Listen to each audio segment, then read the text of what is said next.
Problem 1 on the Chapter 5 practice test gives me a polynomial. It wants me to find the x-intercepts and the multiplicity. The multiplicity is going to be a word.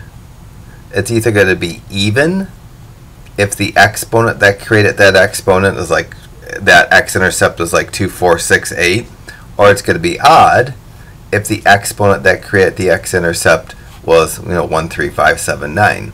Super easy to do part A. To find the x-intercepts, I'm just going to take the function, at least the right-hand side of the function, set it equal to 0,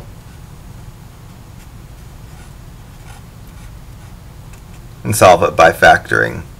Takes 2 steps to factor this. First, I pull out a common factor of an x. When I pull out a common factor of an x, I'm left with an x squared plus 2x minus 8 in a parenthesis, so I'm going to need to factor more. And that x squared plus 2x plus 8 is reasonably easy factoring because there's not a number in front of the x squared. I don't need bottoms up or any special factoring. The first are a couple of x's to multiply out to be that x squared. The last have to multiply technically to negative 8 and subtract to be 2. And it's going to be a plus 2 and a minus 4 for my last, because 2 times 4 is negative 8. And it's going to be a plus 4 and a minus 2, because negative 2 times 4 is negative 8, and 4 minus 2 is positive 2. Each one of these factors, I don't see an exponent, so there's an implied exponent of 1 that goes with each of these factors, and because 1 for the exponent for each of the factors is an odd number, each of the x-intercepts that comes from these factors is going to have odd multiplicity. To get the x part of the x-intercepts, now that I have this factored, I'll set each of the factors equal to 0. I'll set x equal to 0. I'll set x minus 2 equal to 0. And I'll set x plus 4 equal to 0. The x equal to 0 is going to give me an x-intercept, and the x-intercept that that's going to give me is going to be the x-intercept of 0, 0. When I set the x minus 2 equal to 0, I'll add 2 to both sides to solve for x and get x equal to 2. The x-intercept that that's going to give me is 2, 0. And the x plus 4, when I minus 4 from both sides to solve for x, I'll get x equal to negative 4. And the x-intercept that that will give me is the point negative 4, 0. The answer to 1a, I have the 3 x-intercepts written down, but I haven't written the multiplicity next to them. The x-intercepts are 0, 0, 2, 0, and negative 4, 0. And next to each one of these, I'm going to write the multiplicity, and the multiplicity is going to be odd, again, because the exponents that created the x-intercept is an odd number, because 1 is an odd number. So I'd probably just write an answer like that. I could say odd and then multiplicity next to it. I don't even know if I could fit that in here this morning.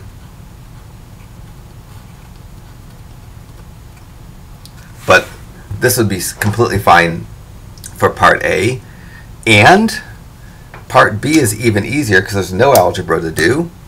If an x-intercept has even multiplicity, the graph touches but doesn't cross the x-axis. If an x-intercept has odd multiplicity, the graph crosses the x-axis. And question B of number 1 says state whether the graph crosses or touches at the x-axis at each x-intercept. Because each of these has odd multiplicity, the graph is going to cross the x-axis at each of the x-intercepts. So for part B, I'm going to say at 0, 0, the graph crosses the x-axis. At 2, 0, the graph crosses the x-axis. And at negative 4, 0, the graph crosses the x-axis.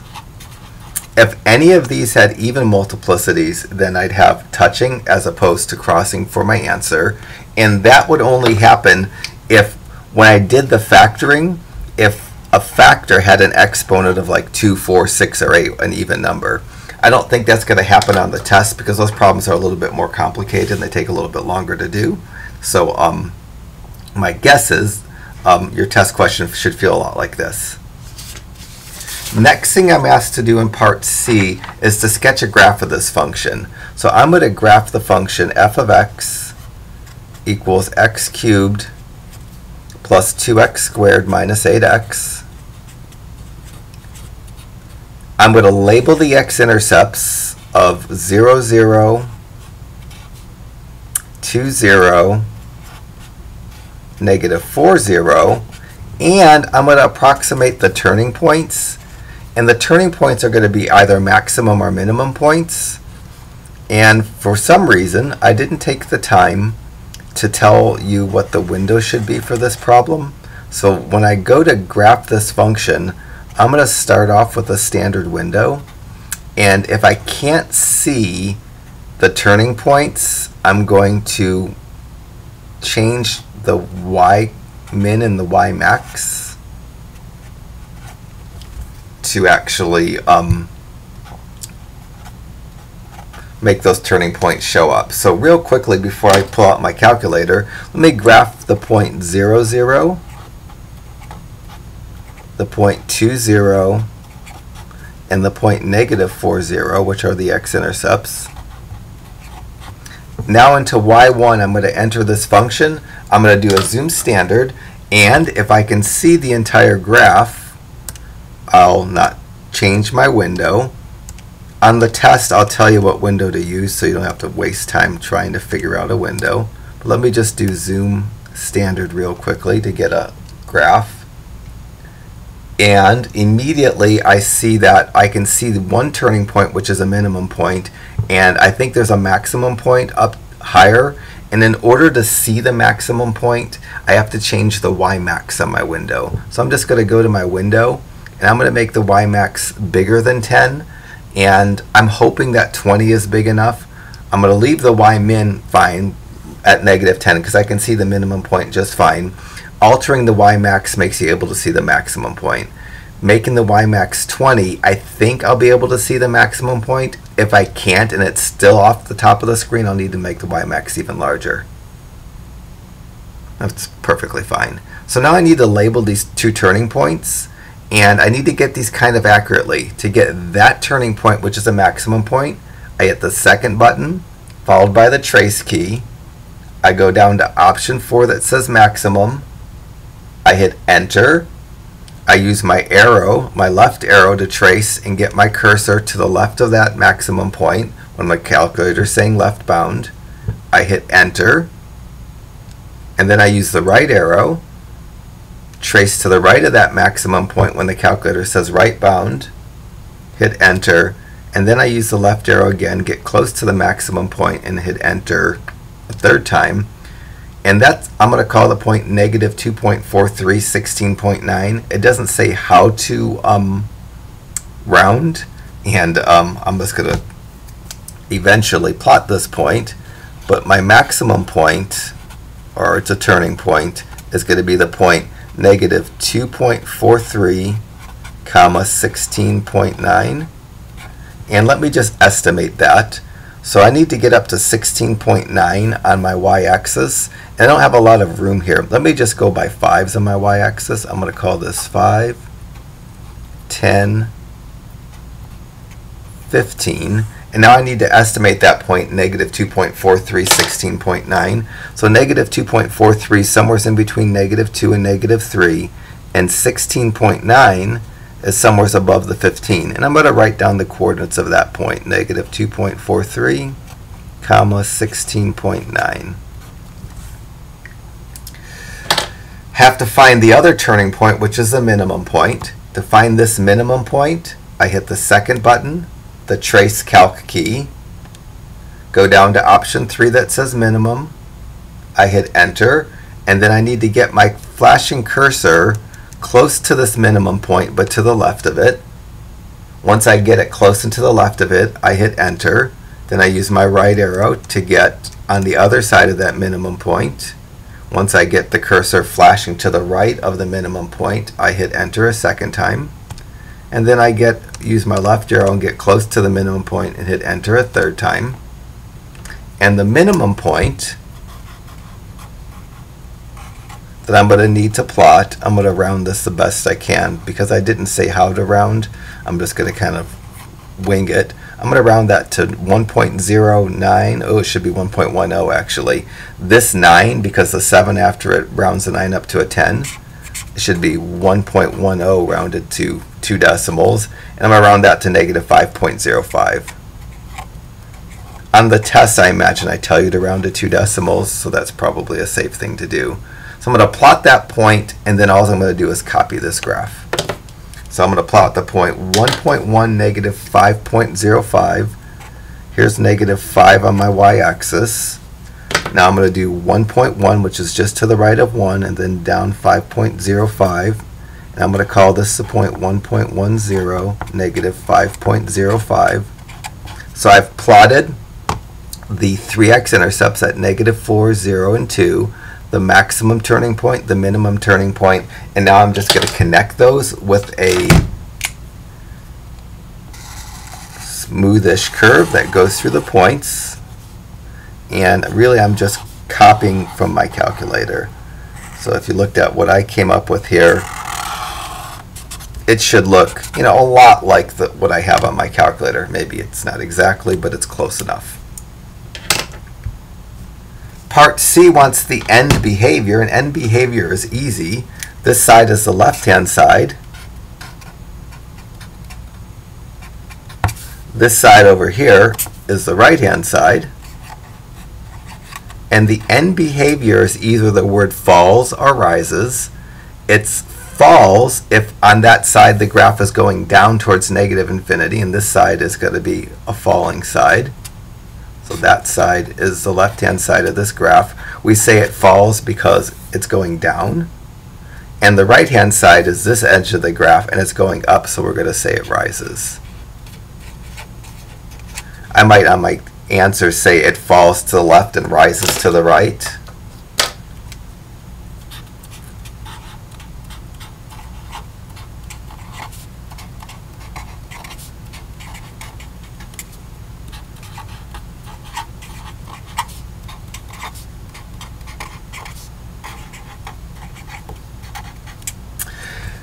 But if you just said falls left and rise right, that will be fine. The last part of this, part E, wants me to just pick out the intervals where the graph is increasing and decreasing. And let me real quickly do that by recopying the graph down but not showing as many points. I'm going to copy the graph down, and I'm going to show on my x-axis the x-coordinate of the maximum point of negative 2.43. and the x-coordinate of the minimum point of 1.10. And let me just copy that graph in again. So I'm not going to do an exact graph. I'm not going to show the intercepts so much, but the graph does something like,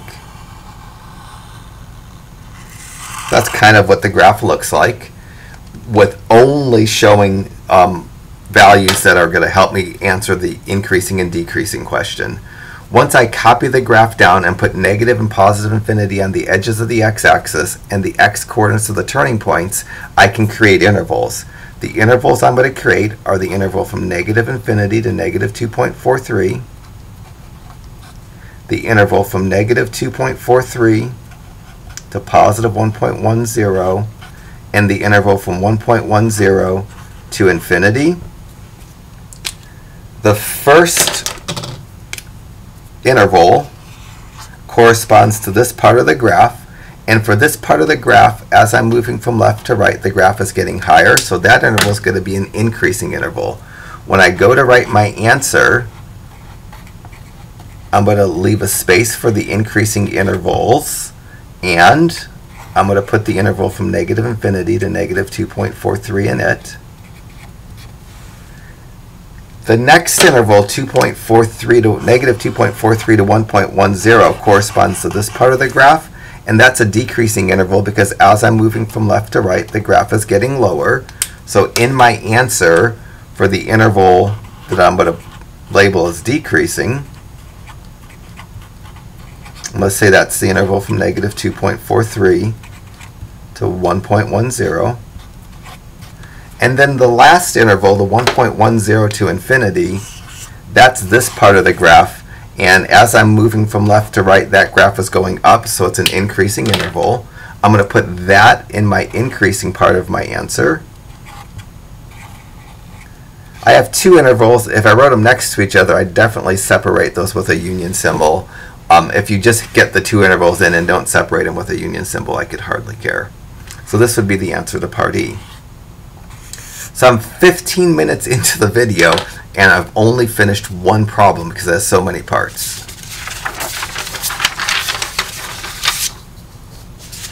Question 2 gives me a polynomial, and in part A it says, let's find a 0 or an X-intercept for this. So part A of number 2, I'm going to use my calculator for. I'm going to hit y equals. I'm going to enter this function, 2x up arrow cubed minus 3x squared minus 17x minus 2x cubed minus 3x squared minus 17x minus 12. I'm going to hit graph. I just need to find any x-intercept, preferably one that's an integer, and that looks like there's an x-intercept at 4. Let me make sure real quickly there actually is an x-intercept at 4 by going second, graph or table, and looking to make sure next to 4 in the x column there's a 0 in the y column. Any number that's in the x column that has 0 in the y column is an acceptable number to use for this step. I like using positive numbers, so I'm going to use my answer to part A is going to be x equal to 4. If when you were doing this you chose x equal to -1, that would be perfectly fine. Part B wants me to use synthetic division to factor this, and the nice thing about part B is I know a lot of what my answer should be already. My answer to part B is going to be f of x equals, and ultimately this is a cube, and I hope for it to factor into 3 parentheses. Every time I get an x-intercept, I can create a factor. This x-intercept of x equal to 4, if I minus 4 from both sides, it creates the factor of x minus 4. So one of the 3 factors that I'm going to get in my answer to part A is going to be x minus 4. I didn't include x equal to -1 as part of my answer to part A, but I could have.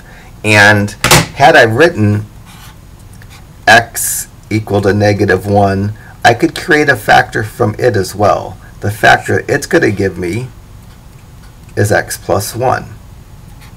So my goal is to use synthetic division and to factor this into 3 distinct parentheses, and I know what 2 of them are already by just cheating from using my calculator.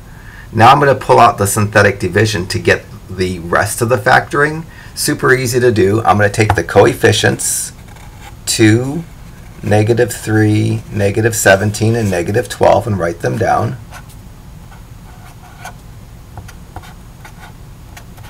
Beneath them I'm going to write a horizontal line, and I'm going to take whichever x-intercept I use and put it in a backwards L, and then bring down and then multiply and add. So I'm going to bring down this 2. I'm going to multiply the 4 and the 2 and get an 8. I'm going to add -3 plus 8 is 5. I'm going to multiply 4 times 5 is 20. I'm going to add -17 plus 20 is 3. I'm going to multiply 4 times 3 is 12. I get a 0. This is the remainder. And this I'm going to turn into a polynomial by adding an x to the first term with one exponent lower than the start. So this is going to give me a 2x squared plus 5x plus 3. Technically, what I know right now is that the polynomial that I'm given factors into the factor that comes from that synthetic division number, x minus 4, times the result of the synthetic division, 2x cubed plus 5x plus 3, 2x squared plus 5x plus 3. To finish up problem 2, I need to factor 2x squared plus 5x plus 3. So let me try to do this. I'm going to factor 2x squared plus 5x plus 3. And I'm going to use bottoms up factoring. So I'm going to multiply and rewrite. And what I'm going to multiply is the 2 and the 3. And that's going to give me x squared plus 5x plus 6. And then the next step in bottoms up factoring is to actually factor. And that factors into x plus 2 times x plus 3. And now I'm going to divide by 2, because I started off multiplying by 2, reduce, and bottoms up. So the 2 and the 3 that are in the last position, I'm going to divide by 2. This one right here is going to turn into an x plus 1 because I'm going to reduce it. Second fraction doesn't reduce, so I bottoms up and get a 2x plus 3. So this 2x squared plus 5x plus 3, when I factor it, it factors into an x plus 1 times a 2x plus 3. So the three factors of my polynomial are the x minus 4 that I got when I set that kind of equal to 0, and the x plus 1 and the 2x plus 3 when I got when I factored this. I was a little clever ahead of time, and I already have the x plus 1 in there. I got it in a cheating way. I got it without actually doing the actual factoring. So to finish up this, I have the x minus 4 factor. I already ahead of time had the x plus 1 factor in there. I'm just going to add to it the 2x plus 3 factor. And that's all there is for part B. If you get part B done, part C is easy. Part C just says to take this function f of x and set it equal to 0. So what it's asking me to do is to take the original function, 2x cubed minus 3x squared minus 17x minus 12, and it asks me to set it equal to 0. Because I know how it factors, I can rewrite this as x minus 4 times x plus 1 times 2x plus 3 equals to 0. And now that I have a polynomial factored, I can take each of the three factors and set them separately equal to 0 and get the three answers to part C. The first answer to part C, when I solve that, x minus 4 equal to 0 is going to be x equal to 4. The middle one is going to give me x equal to negative 1. I could do those in my head. And the last one, to figure out the number it's going to give me for my answer, I have to minus 3 from both sides and then divide by 2.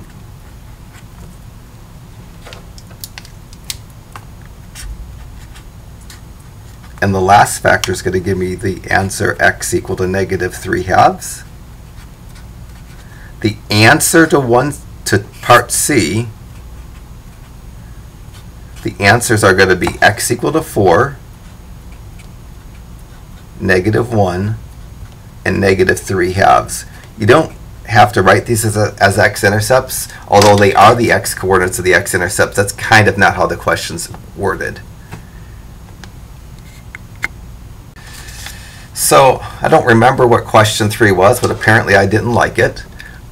So I'm moving on to question 4. And question 4 says create a function with lead coefficient 1 that satisfies the condition that it has zeros of 6 and 5i.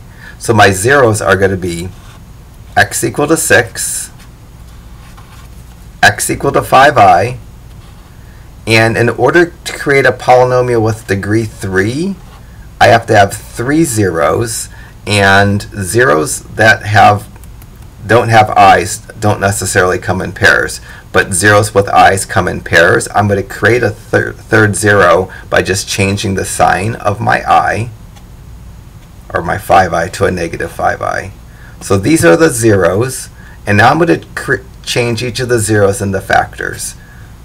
I'm going to take the x equal to 6 and set it equal to 0 and create a factor of x minus 6. I'm going to take the x equal 5i, set it equal to 0 by minusing 5i from both sides to create a factor of x minus 5i. And I'm going to take the factor of x equal negative 5i and the 0 of x equal negative 5i and create a factor of x plus 5i. The polynomial I need to create is just the product of these three. So I'm going to create a function, and it's going to be a degree 3. I'm going to multiply these three factors together. And the clever way to do it is to do the i's first. If you do the i's last, it's a lot uglier, the math, than if you do them first. So the answer that I'm going to get for part question 4 is what I get when I multiply these three factors together. And the first thing I'm going to do is FOIL these. I'm going to do firsts, which are x times x, which is x squared. Outers are x times 5i, which is plus 5xi. Inners, which are minus 5i times x, which is minus 5xi. And lasts, which are minus 5i times positive 5i, which is minus 25i squared. The outers and the inners cancel, and the minus 25i squared is the same as minus 25 times minus 1, because I squared is equal to negative 1.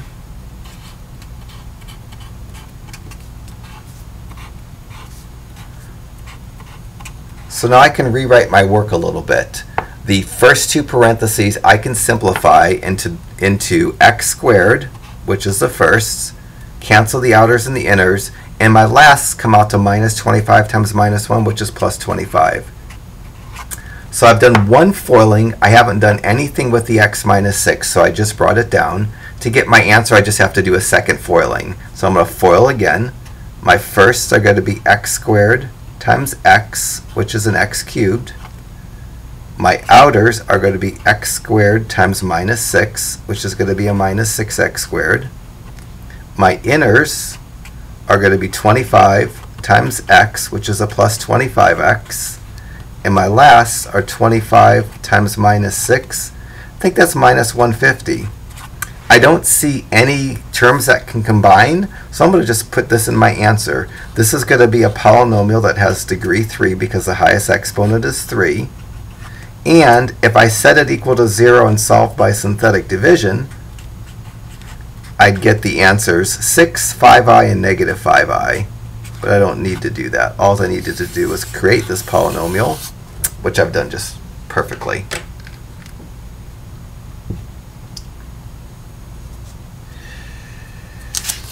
Problem 5 is probably the problem I'm least happy with. I just can't figure out a way to explain problem 5 so that students could understand it. And the way that I do for this class isn't really the way that, I don't even think it's the best way. But real quickly, to solve for f of x is less than 0, I need to take the f of x and change it to what it's equal to. So what I'm trying to solve in problem 5 is x squared plus 3x minus 10 is less than 0. And first thing I'm going to do is I'm going to find the x-intercepts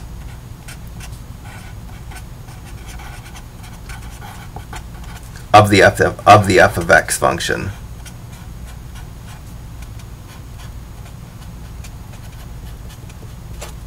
And I'll do that by taking the function and I'll set it equal to 0. Can do that by factoring. It's easy factoring. That factors into x plus 5 times x minus 2.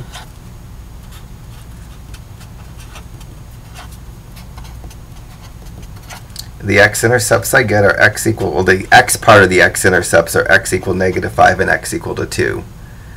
I'm going to take those x-intercepts and plot them on a two-dimensional graph on the x-axis, and I'm not even going to write the points. I'm going to write negative 5 on my x-axis, so 1, 2, 3, 4, 5, negative 5, positive 2. And in addition, I'm going to put positive infinity on the far right edge, negative infinity on the far left edge. So I found the x-intercepts.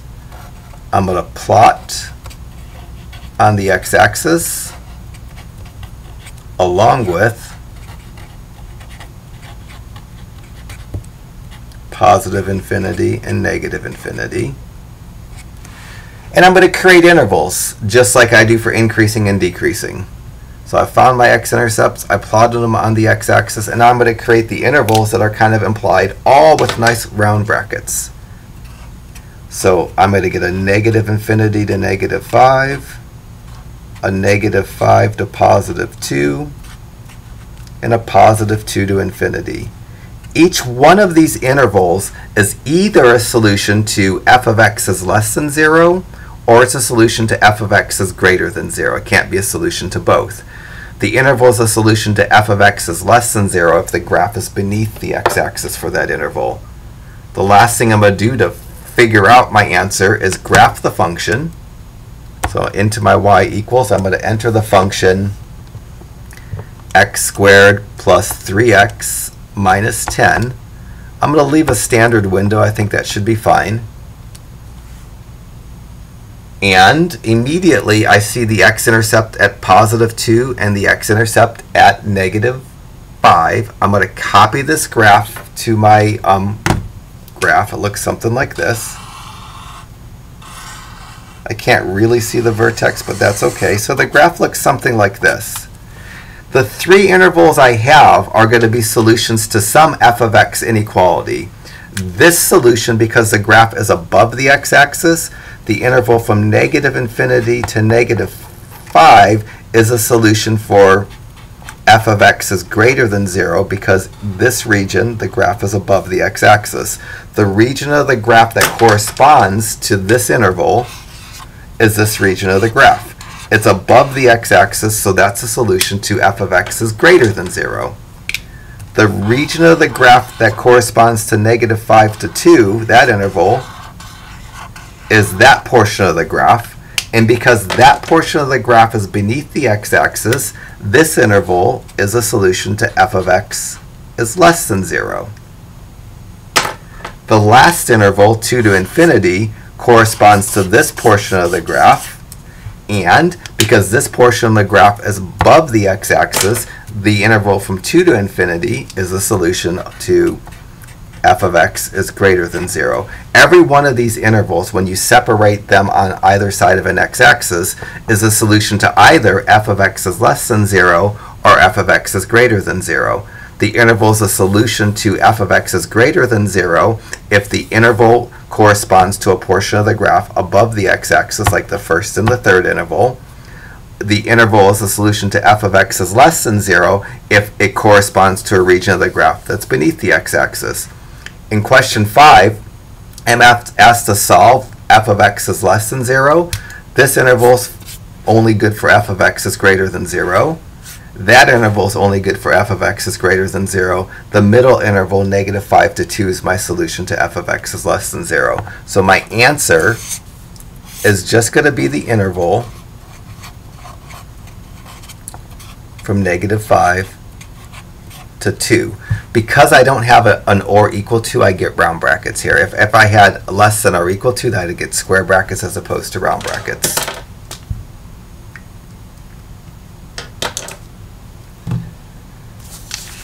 So the last two problems are graphs, and they're graphs of fractions.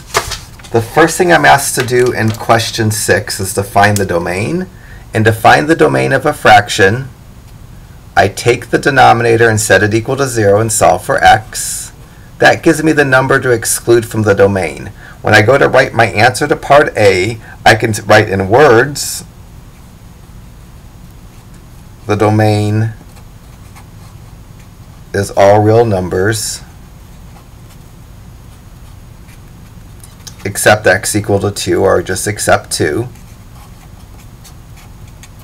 Or I can write the answer in interval notation. So this is a completely adequate way to write the answer.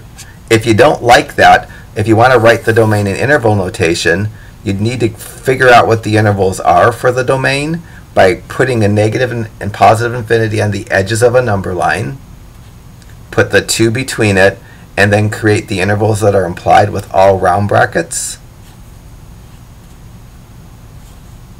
The two intervals that would be needed if I want to write my answer in interval notation would be the interval from negative infinity to 2 and the interval from 2 to infinity. And usually when you have more than one interval in an answer, you separate those intervals with union symbols.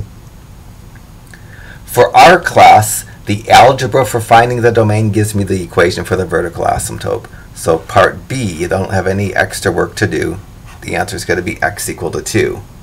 Ultimately, I'm going to be asked to graph this function. And so I'm going to start up and set up to graph my function. The first thing I'm going to do is show the vertical asymptote at x equal to 2. When you're given the problem on a test, I'm going to give you a blank graph that has the x-axis and y-axis marked with numbers, so it's going to tell you what the window should be. Unfortunately, I wasn't clever enough to do that for myself this morning, so I might have to play on my calculator to get a good window. So that's the start of part F. I've done part A and B. I've done part A and B on number 6, and I included part B, the vertical asymptote, on my graph. Horizontal asymptote is easy. There aren't any slant asymptotes on our test. To find the horizontal asymptote, if the highest exponent in the numerator, in this case x equal to 1, is equal to the highest exponent in the denominator, in this case x equal to 1, the horizontal asymptote you get by forming a fraction. You write y equals, you form a fraction, and you just divide the numbers in front of the highest powered terms of x in the numerator and the highest powered x term in the denominator, which would be 2 over 1. The answer for part C, the horizontal asymptote, is going to be y equal to 2. I'm going to show that on my graph by putting a 2 on my y-axis as opposed to my x-axis. And I'm going to draw a dashed horizontal line parallel to the x-axis. So here's my y equal to 2. I'm just going to say HA for horizontal asymptote. Done with that. To find the x-intercepts, it's enough just to set the numerator equal to 0. But if you want, you could take the whole function and set it equal to 0. Somehow I got to set the function equal to 0. It turns out that just setting the numerator equal to 0 is enough. So if I just set the whole function equal to 0, because I didn't realize I can just set the numerator equal to 0, what I'm going to have to do is set it up to cross multiply. So this 0, I'm going to rewrite as 0 over 1. This is still setting the function equal to 0, because 0 over 1 is 0. And I'm going to cross multiply. When I cross multiply up, I'm going to get 1 times 2x plus 8. When I cross multiply down, I'm going to get 0 times x minus 2. And this is going to simplify to 2x plus 8 equals 0. I'm going to minus 8 from both sides, and that's going to give me 2x equals to minus 8. And then I'm going to divide both sides by 2 and get x equal to minus 4. The answer to part D needs to be written as a point, and x-intercepts always have y equal to 0. So that's another feature I'm going to need to show on my graph. I'm going to go to my graph and I'm going to mark the x-intercept at the point negative 4, 0. Part E wants me to find the y-intercept, and you find the y-intercept by just plugging in 0 for all the x's. So I'm going to go f of 0 is 2 times 0 plus 8 over 0 minus 2. The 0 pieces go away, so the numerator comes out to 8, the denominator comes out to minus 2. Gives me another minus 4. I'm not going to have exactly the same answer for part E because y-intercepts have 0 in the x position. So the answer to part E, the y-intercept, is going to be 0, negative 4. I'm going to show that on my graph.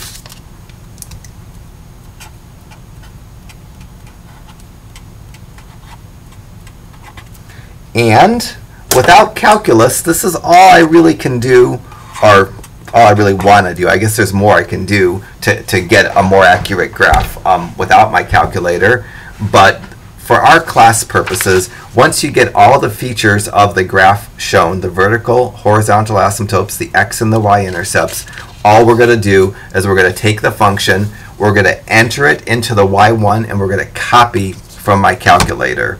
So let me go y equals, and I'm going to enter this function. I'm going to go numerator in a parentheses and denominator in a parentheses.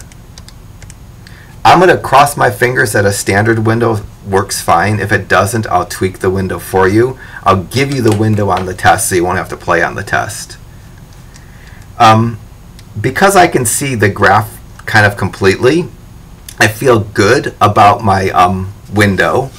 As I go to add some extra features to this, I'll see if it still feels good to me. Let me get the horizontal asymptote on my calculator. That's easy to do. To get the horizontal asymptote, I'll go down to y2. The horizontal asymptote is 2, so I'll type in 2. And now when I hit graph, I'll see how the the horizontal asymptote looks. The vertical asymptote is tricky because the vertical asymptote is a vertical line that's not a function. My calculator can't graph vertical lines, so I have to trick it. In order to get the vertical asymptote drawn, I'm going to take the denominator and multiply it by 1,000 and graph 1,000 times parentheses x minus 2. And that will, on my calculator, give something that looks like this vertical asymptote. So before I start copying, let me go down to y3 and type 1,000 times x minus 2. And again, that's just to simulate this line. My calculator doesn't graph vertical lines, so I have to trick it. I'm graphing a line with a slope of 1,000, which is going to look basically vertical. Now I see everything that I need to see. I'm just going to copy the best I can the graph. So the upper right region doesn't have any points to go to, so it just needs to kind of stay in this region, in the window. Technically, the higher it goes, the closer it's going to get to the vertical asymptote. It'll eventually get so close to the vertical asymptote that you won't be able to distinguish the graph and the vertical asymptote. And technically, the further right it goes, the closer it will get to the horizontal asymptote. Eventually, it will get so close to the horizontal asymptote that you won't be able to tell the graphs apart, the horizontal asymptote and the graph. In fact, if I just made my window bigger, like if I made my x's at the 20s and my y's at the 30s, don't do this. I just want to show you how this region will start to really get close to the asymptotes. So now you can see that the graph gets so close to the vertical asymptote that they look like the same graph, and it gets so close to the horizontal asymptote that they look like the same graph. I'm going to go back to a standard window because I don't like that big window. It doesn't really show me the detail that I need to. Last thing I need to do is just plot this part, and as I plot this part, I have to make sure to go through the proper x and the proper y-intercept and just make this kind of, shape. So I'm going to make my graph go through the x-intercept, through the y-intercept. It's not going to jump the vertical or horizontal asymptote, but just kind of gets close to them. And that looks close enough to what my calculator has. I'm going to call this a reasonable graph. You're more than welcome to do a more accurate graph than me, but this would be accurate enough. Just so it goes, I have the asymptotes drawn, the graph kind of looks the same, and it goes through the intercepts. That's going to be enough for me. So we have one more graph, and it's a graph that I should probably play for a second to figure out what the window should be, so that I don't have to do a lot of playing on the video. So I'll pause the video, figure out the window, and then I'll start up again. So 7's the last problem on the review, and I graphed it just off to the side using a standard window on my calculator. And I don't know how great that graph window is, but I don't know that there's a better window. So I'm just going to use a standard window, and eventually I'm going to copy this onto my graph as I go to do part F of this. But let me get some work done ahead of time before I jump into my calculator. First thing I need to do is to find the domain. And I'm going to find the domain by setting the denominator equal to 0. I'm going to ignore the numerator. I'm going to factor this, and it factors into x plus 5 times x minus 1. And then I'm going to set the factors equal to 0. I'm going to get x equal to negative 5 and x equal to 1. If I want to write my domain in interval notation, I'd create a number line that had negative infinity on the far left edge, positive infinity on the far right edge. I'd put the negative 5 and positive 1 between the infinities, and I'd create the intervals that I'm going to need in my domain, all round brackets.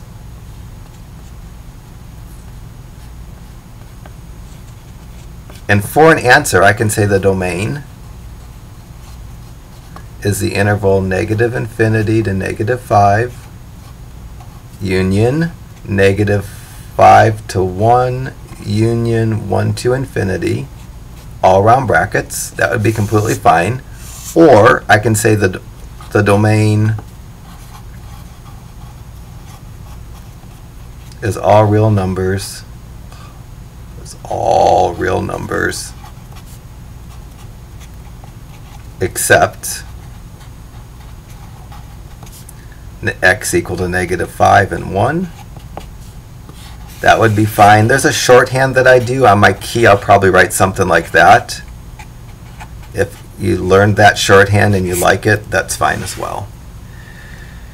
That's part A. For our class, the numbers that are not in the domain give vertical asymptotes. So the answer to part B, I'm going to get 2 vertical asymptotes, one at x equal to negative 5 and a second at x equal to 1.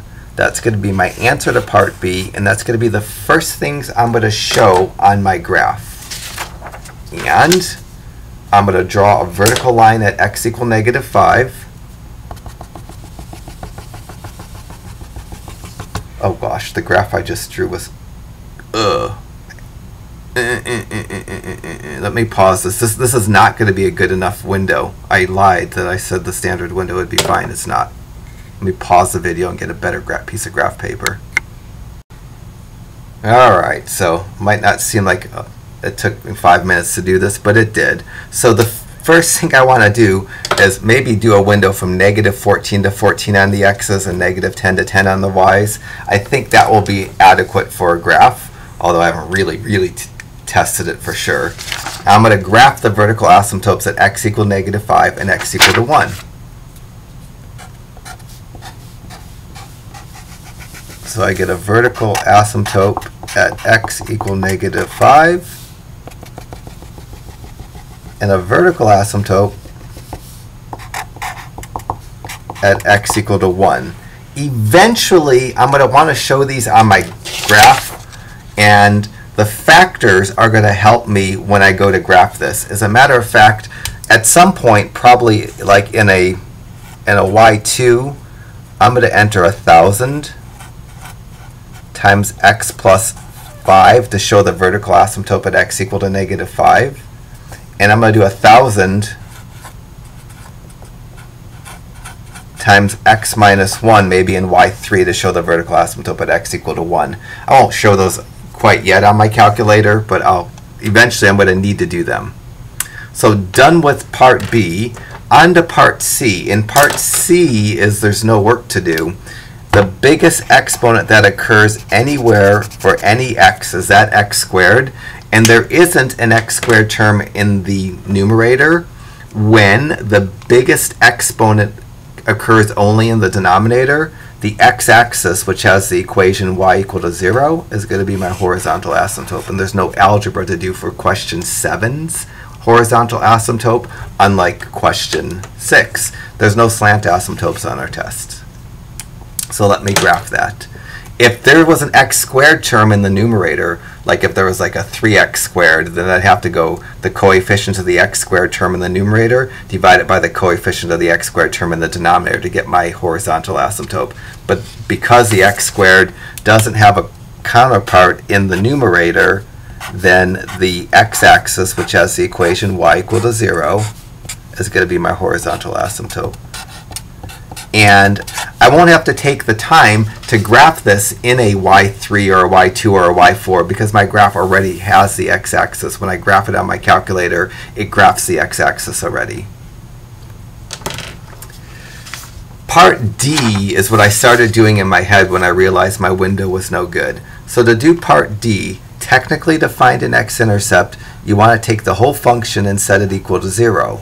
Realistically, it's enough just to set the numerator equal to 0. When you set a fraction equal to 0, you want to set it up with a small 0 so you can write it as 0 over 1, because this still is setting the function equal to 0, because 0 over 1 is equal to 0, and it sets it up so you can cross multiply.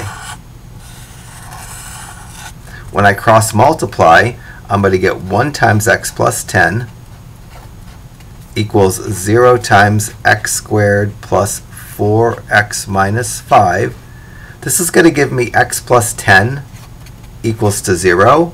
This is really x plus 10 to the first power equal to 0. That's going to be an odd multiplicity, which means the graph is going to cross the x-axis at that x-intercept as opposed to touching and bounce off,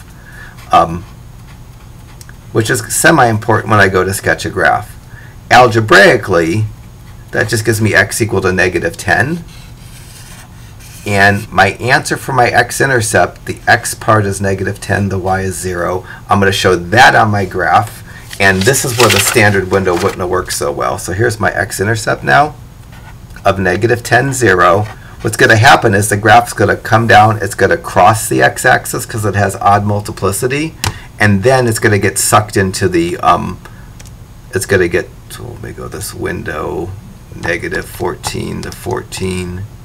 What's going to happen at the x-intercept is the graph is going to cross the x-axis because of the odd multiplicity. But as it's crossing the x-axis, the graph is staying so close to the horizontal asymptote, or so close to the axis, that I can't even see the difference between the graph and the axis there. I'll talk about that more as I finish up my graph. Last thing I need to do is find the y-intercept. To find the y-intercept, you plug in 0 for x. So I'm going to go f of 0 equals to 0 plus 10 over 0 squared plus 4 times 0 minus 5. All the pieces with 0 turn to 0, so this is going to be 10 over minus 5. That comes out to minus 2. And when I go to write the answer to part B, I need to write it as a point. The negative 2 is the y part of the y-intercept, and y-intercepts always have 0 for the opposite letter, which is the x. So the last point that I have to plot is the point 0, negative 2.